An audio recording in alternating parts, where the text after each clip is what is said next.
Orang ramai sangat puji dia cara dia handle anak autism dia.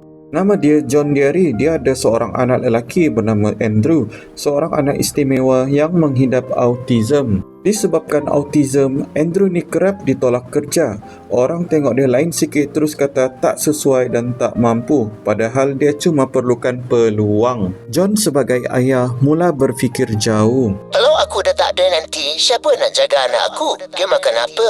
Macam mana masa depan dia? Fikiran ni menghantui John siang malam. Sampailah suatu hari, John dapat idea padu. Kalau orang tak nak ambil anak aku kerja, aku buka tempat kerja untuk dia. Akhirnya, John buka bisnes car wash, kerja yang sesuai dengan keupayaan Andrew. Tak perlu bercakap banyak, tapi perlukan fokus, ketelitian dan konsisten.